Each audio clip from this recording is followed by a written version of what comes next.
Many foreign business leaders have voiced confidence in China's cross-border e-commerce businesses at the 2023 China International Economic and Trade Fair held in Lang, North China's Hebei province. The 5-day fair wraps up on Wednesday. It attracted nearly 400 exhibitors and for the first time established an exhibition area for foreign enterprises.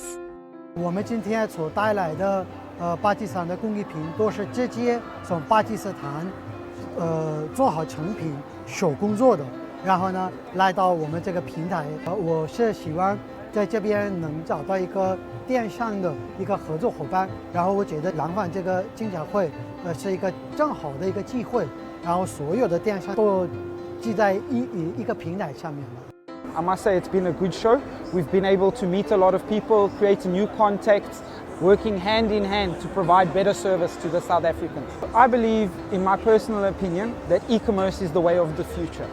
We live busy lives in a fast-moving society, and China is bringing that to the rest of the world.